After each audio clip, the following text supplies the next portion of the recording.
Está no ar o Revista TST, a sua revista eletrônica com os destaques da semana no Tribunal Superior do Trabalho. E hoje você confere: condenado por tráfico aprovado em concurso do TRT de São Paulo, não vai assumir o cargo por estar com os direitos políticos suspensos.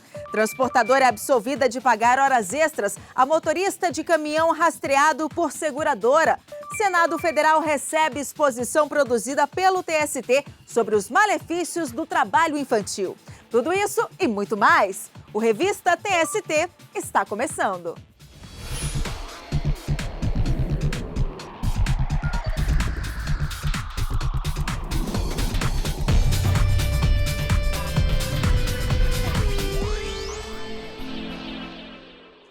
Nós começamos o Revista TST de hoje com um caso avaliado pelo órgão especial do TST. Um candidato aprovado e nomeado em concurso público para o cargo de segurança no TRT de São Paulo ficou impedido de tomar posse por estar com os direitos políticos suspensos. Veja como foi o julgamento. De acordo com o processo, o candidato foi impedido de tomar posse em concurso do Tribunal Regional do Trabalho da 2ª Região em São Paulo por estar com os direitos políticos suspensos até 31 de janeiro de 2016. O impedimento aconteceu porque ele havia sido condenado a pena de 2 anos e meio de prisão por tráfico de entorpecentes. No mandado de segurança impetrado no TRT paulista, o candidato alegou que foi aprovado em todas as fases do concurso e que apresentou os documentos solicitados. Pediu então que a anulação da nomeação fosse rejeitada para que pudesse assumir o cargo em data posterior, ou seja, quando a punição dele já estivesse extinta. Ao ter o pedido negado pelo TRT paulista, o candidato recorreu ao TST, alegando que, apesar da condenação criminal, os direitos políticos estariam mantidos, uma vez que ele teria votado nas eleições de 2014 conforme certidões de quitação eleitoral. Também apresentou uma sentença que extinguia a pena emitida 4 meses antes do fim da suspensão dos direitos políticos. O relator do caso no TST, ministro Maurício Godinho Delgado, destacou que no prazo previsto para a posse, o aprovado ainda cumpria pena. Além disso, ressaltou que a jurisprudência do Supremo Tribunal Federal reconhece a legitimidade do impedimento em razão de condenação criminal. O ministro destacou ainda que estar com os direitos políticos é requisito para a ocupação de cargo público, conforme o regimento jurídico único dos servidores públicos. Além disso, o edital do concurso deixava clara essa exigência para a data da posse. Por unanimidade, os ministros rejeitaram o recurso, ficando mantida a decisão do Tribunal Regional do Trabalho, que impediu a posse. E na seção 2 de dissídios individuais, os trabalhos foram acompanhados pela repórter Simone Garcia. E é com ela que eu vou conversar agora. Olá, Simone. Teve algum julgamento de destaque? Oi, Ana Amélia. O caso julgado pelos ministros foi um conflito de competência entre a Vara do Trabalho de Porto Velho, em Rondônia, e o juízo de Piauí, na Bahia. A primeira instância de Piauí, na Bahia, alegou incompetência territorial para julgar uma ação trabalhista ajuizada por um ex-empregado da construtora Camargo Correia, que pretendia ser indenizado por dano moral e material por causa de um acidente de trabalho. A Vara do Trabalho alegou que o encarregado de manutenção mecânica não trabalhava na Bahia, e sim em outro estado. O processo foi então encaminhado para o juízo de Porto Velho, em Rondônia, onde ocorreu a prestação de serviço. Mas a Vara do Trabalho de lá também suscitou conflito negativo de competência. O impasse foi resolvido aqui na SDI 2. Confira como foi o julgamento na reportagem. O julgamento suspenso em 13 de setembro foi retomado 2 semanas depois com o voto vista do ministro Douglas Alencar Rodrigues. O ministro seguiu a divergência aberta pelo ministro Vieira de Mello Filho, de que a primeira instância no interior da Bahia é competente para examinar e julgar a ação do trabalhador ajuizada na Vara de Piauí. Ao divergir, o ministro Vieira de Mello Filho destacou a interpretação que vem ganhando adesão na seção 1 de dissídios individuais, responsável por uniformizar a jurisprudência. A tese de que, nos casos de empresas com atividade em todo o país, deve-se dar efetividade ao acesso à justiça aos trabalhadores, garantindo o princípio constitucional de ampla defesa do contraditório às empresas. Eu trago à colação um aresto da STI 1, dizendo que, nesse caso, tem se viabilizado, em sendo a empresa prestadora de serviço de âmbito nacional, a possibilidade do ajuizamento, porque ele sai de Piauí para Porto Velho. Obviamente, houve um recrutamento do empregado para que ele chegasse ao extremo oposto do país e prestasse serviço naquelas grandes obras que foram lá executadas.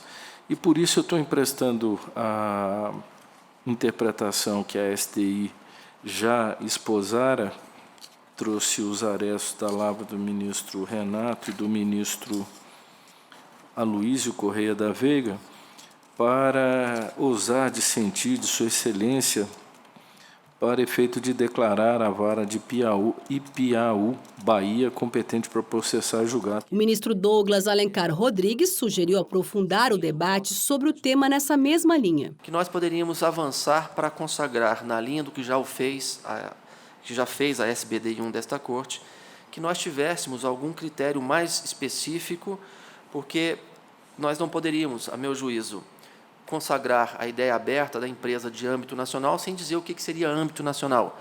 Seria atuar nas 27 unidades federativas? Seria atuar nas micro-regiões ou nas regiões geoeconômicas assim definidas pelo IBGE? Enfim, e eu estou, então, presidente, embora acompanhando o voto dissonante, propondo que, em respeito às garantias do amplo acesso à justiça e da ampla defesa, seria razoável, me parece razoável, incluir na categoria de atuação nacional ou empresa que presta serviços em distintas localidades, também a empresa que, embora atuando de forma menos abrangente do ponto de vista geográfico, realize atividades, além do local da contratação e prestação de serviços, em qualquer cidade situada na unidade federativa ou região do país em que se localiza o foro do domicílio do autor. O relator ministro Alberto Bresciani manteve, no entanto, o voto com fundamento no artigo 651 da CLT, que trata da atuação das varas do trabalho nos processos. A lei define que a competência é pela localidade, onde o empregado, reclamante ou reclamado presta serviços ao empregador, ainda que o contrato tenha sido em outro local ou no exterior. E, no entendimento do relator, a Vara da Bahia não poderia julgar o caso porque os critérios fixados na lei não se aplicam ao ex-empregado da construtora. É que, na verdade, a escolha do foro do domicílio do autor como foro competente, em verdade, não corresponde quer aos critérios fixados objetivamente pela CLT, quer a qualquer critério fixado, mesmo pelo novo CPC.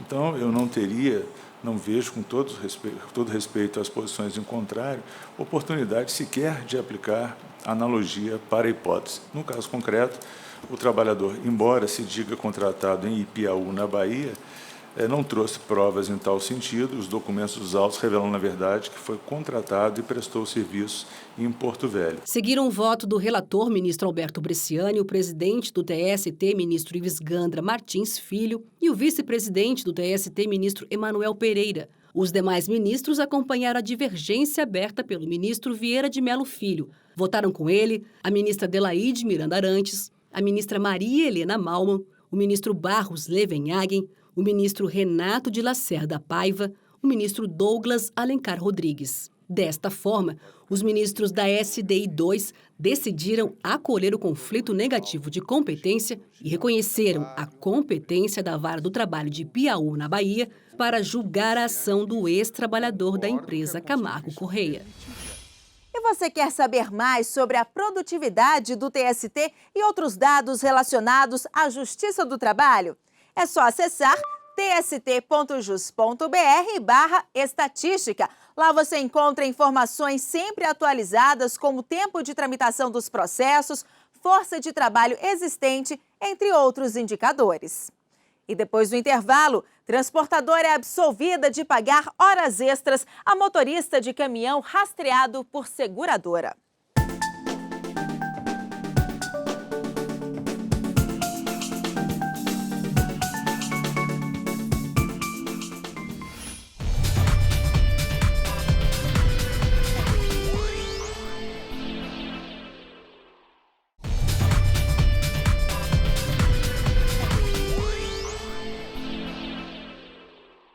O Revista TST está de volta e agora nós vamos fazer um giro pelas turmas do tribunal para conferir alguns processos julgados.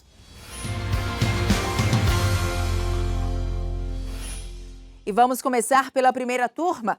A transportadora Nimec do Rio Grande do Sul foi absolvida de pagar horas extras a um motorista que dirigia um caminhão de carga rastreado via satélite por empresa seguradora. O Tribunal Regional do Trabalho da 4ª Região havia concedido as horas extras pedidas pelo motorista, por entender que era possível o controle e a fiscalização da jornada por meio das informações fornecidas pelo rastreador.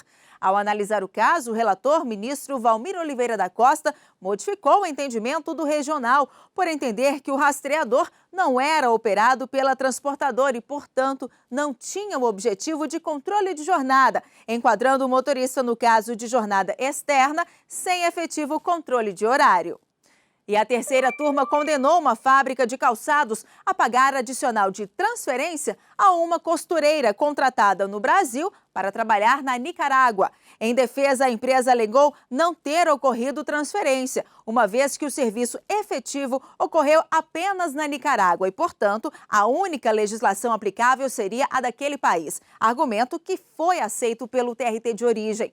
No entanto, o relator do caso no TST, ministro Maurício Godinho Delgado, constatou a transferência e votou a favor do pedido da trabalhadora. Segundo o magistrado, a Justiça Trabalhista passou a considerar devido o adicional de transferência a empregado brasileiro contratado no Brasil para trabalhar no exterior, seja por prazo determinado ou indeterminado. A decisão foi unânime. E um empacotador de supermercados de 17 anos conseguiu reverter dispensa por justa causa para dispensa imotivada. O caso chegou à 6ª turma. A justa causa aplicada ao empacotador menor de idade foi revertida por falta de assistência do responsável. O TRT do Rio Grande do Sul reformou a sentença de 1º grau por entender que a rescisão do contrato de trabalho do menor não poderia ter validade apenas com a assinatura de testemunhas. No recurso ao TST, o supermercado reiterou que o adolescente e o representante legal se recusaram a assinar a documentação. Acrescentou ainda que o empacotador menor de idade faltava reiteradamente, sem justificativa, e que já havia sido punido. Mas o recurso não foi admitido pela 6ª turma por não atender aos requisitos previstos em lei. O nosso giro de notícias segue agora para a 4ª turma. Ficou mantido o valor da condenação por assédio moral a ser paga ao ex-vice-presidente de uma destilaria.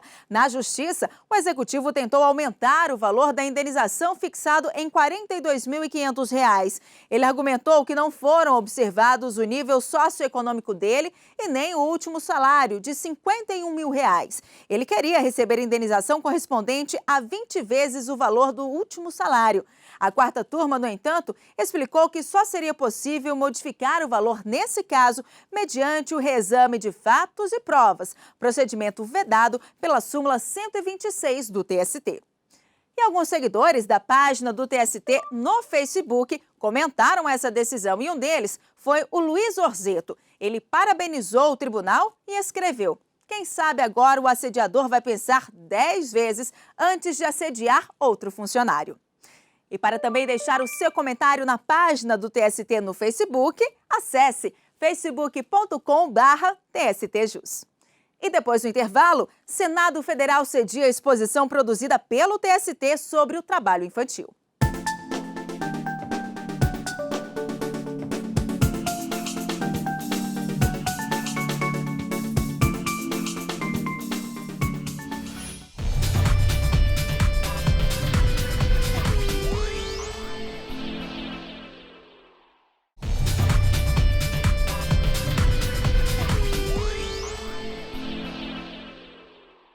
Voltamos com o Revista TST.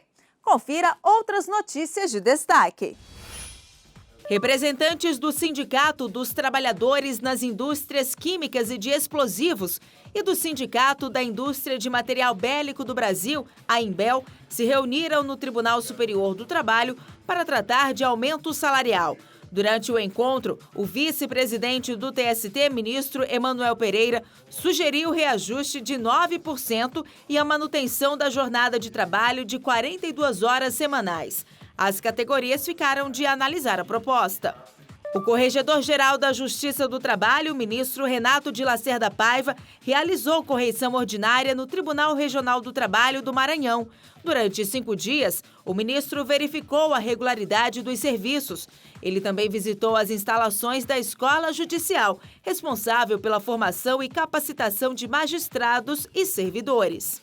Os prédios e jardins do TST ganharam iluminação rosa e vão ficar assim até o fim do mês. A cor faz alusão à campanha Outubro Rosa, de conscientização e mobilização para a detecção precoce do câncer de mama.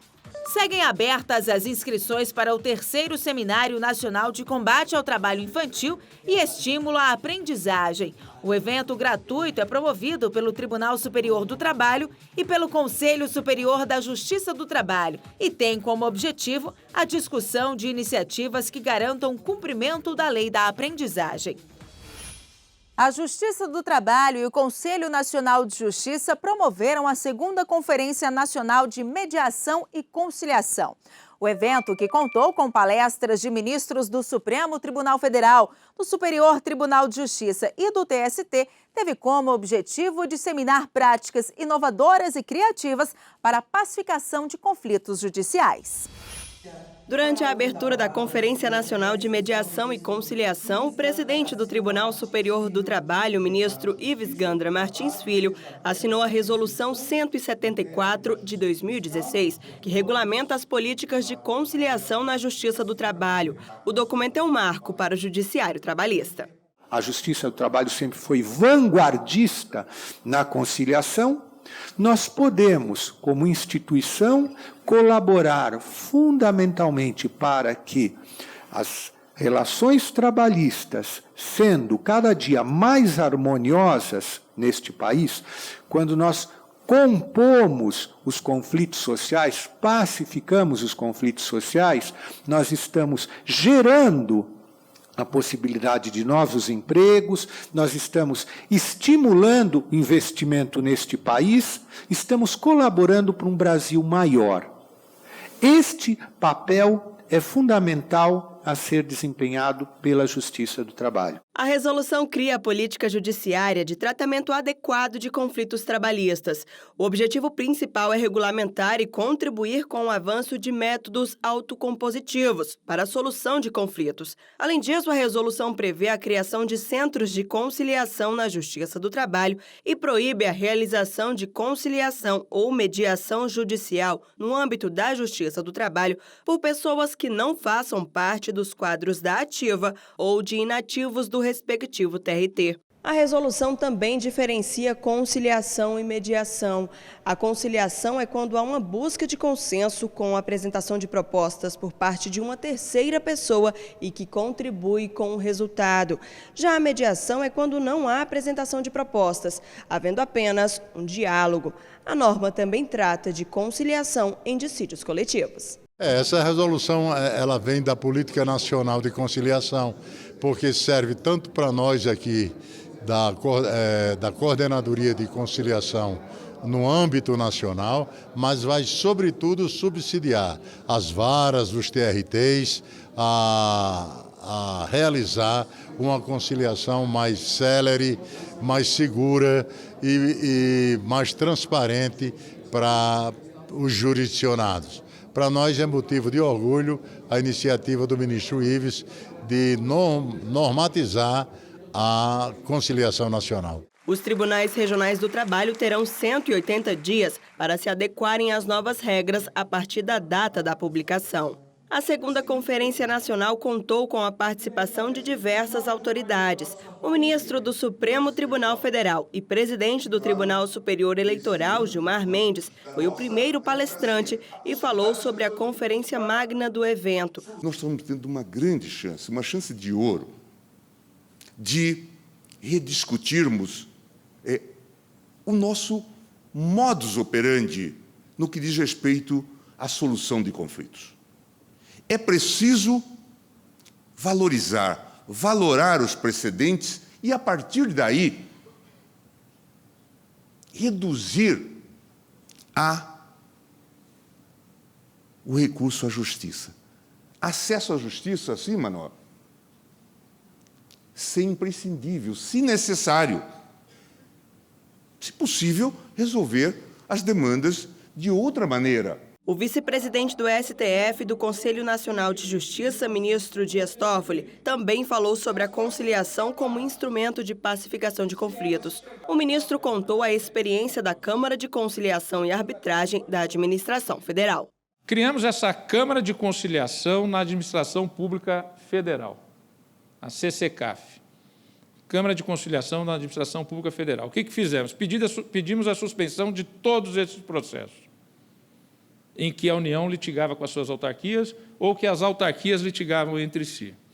Criamos 200 câmaras de conciliação para solucionar esses problemas e, depois de resolvido esse problema, pedir a homologação judicial, porque, evidentemente, que o processo estava jurisdicionalizado, então tinha que se ter um fim àquele processo jurisdicional.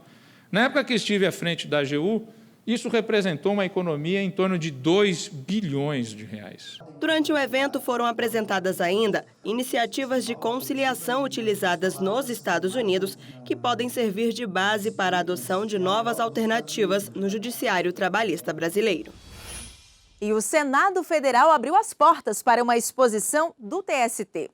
A mostra Um Mundo Sem Trabalho Infantil, promovida pelo Programa de Combate ao Trabalho Infantil e Estímulo à Aprendizagem da Justiça do Trabalho, em parceria com a Comissão de Documentação do TST, retrata os malefícios do trabalho na infância. Praticar esportes, estudar, brincar, aproveitar o tempo como criança. Desde 2012 que eu faço judô lá em Goiás e eu nunca saí, né? Graças a Deus. E eu gosto muito de fazer. Eu acho que eu tenho um futuro nisso. Mas muitos garotos e garotas perdem essa importante fase da vida. São exploradas, vítimas do trabalho infantil. De acordo com os últimos dados divulgados pela Pesquisa Nacional por Amostra de Domicílios, o trabalho na infância aumentou 9,3% em 2014. 3,3 milhões de crianças e adolescentes entre 5 e 17 anos trabalham no Brasil. Mais da metade prestam serviços em atividades consideradas as piores formas de trabalho infantil. Ela não está preparada, o corpo físico dela não é preparado para certos tipos de trabalho, para nenhum trabalho, na verdade. Isso pode causar deficiência na coluna, mutilação, cegueira, intoxicação. São muitas as consequências físicas e para a saúde, mas existem também as consequências emocionais, as consequências que repercutem no desenvolvimento dessa criança. Os malefícios do trabalho na infância são tema da mostra organizada pelo TST e que agora chegou ao Senado Federal. A exposição Um Mundo Sem Trabalho Infantil é promovida pelo Programa de Combate ao Trabalho Infantil e Estímulo à Aprendizagem da Justiça do Trabalho, em parceria com a Comissão de Documentação do Tribunal Superior do Trabalho. O que é preciso é que nós tenhamos a cultura de que seja compatível com essa percepção, a percepção de que a criança está aqui no mundo para brincar, a criança está aqui no mundo para ser formada. O evento faz parte das comemorações pelo Dia das Crianças, festejado em 12 de outubro. Aberta ao público, a exposição divulga documentos históricos, cartilhas e vídeos que retratam o atual cenário do trabalho infantil no país. É uma exposição impactante, nós vermos crianças nas piores condições de trabalho. Portanto, o que nós gostaríamos é que essas imagens impactantes pudessem ser trocadas daqui a alguns anos por imagens de crianças brincando e estudando no estímulo à aprendizagem. Na abertura, alunos do projeto social Judoquinha fizeram uma apresentação para os convidados. O projeto Judoquinha é realizado de uma forma adaptada em um pequeno espaço e aí a gente acolhe essas crianças que às vezes saem da escola, ficam nas ruas e a gente passa o judô, a disciplina, o ensinamento do judô para elas. Como esporte, né? e voltando sempre à questão dos estudos, para que eles tenham uma atividade extra. Com as crianças que nós estamos trabalhando, nós conseguimos essa aproximação e o controle de estar direcionando, de estar conduzindo principalmente aos estudos. E você se lembra daquela menina lá no início da reportagem? Pois é, ela faz parte do projeto social e já foi campeã brasileira de judô. E olha só o que ela pensa sobre o tema. Me faz pensar que as crianças não podem trabalhar e sim que estudar, fazer atividades que elas gostam. E assim, eu gosto do judô e é bom. E eu fico pensando em ir para a Olimpíada, em ser uma atleta. Até o dia 17 de outubro, quem for ao Salão Negro do Senado Federal vai poder conhecer as iniciativas da Justiça do Trabalho pela erradicação do trabalho infantil. No momento que o Senado e a Câmara abrem suas portas, também o povo brasileiro é convidado a participar de todo esse projeto. Em comemoração aos 70 anos do Tribunal Superior do Trabalho, celebrados este ano, vamos conferir um dos fatos que marcaram o período. Veja como foi o início da digitalização dos processos na Justiça Trabalhista. A transformação dos processos físicos em eletrônicos marcou o início da digitalização dos processos na Justiça Trabalhista. A aposta na tramitação eletrônica ocorreu no mesmo ano em que foi assinado o termo que instituiu o processo judicial eletrônico em 2010. Presente já em 100% das varas do trabalho do país, o PJE-JT garantiu a economia de tempo e de recursos.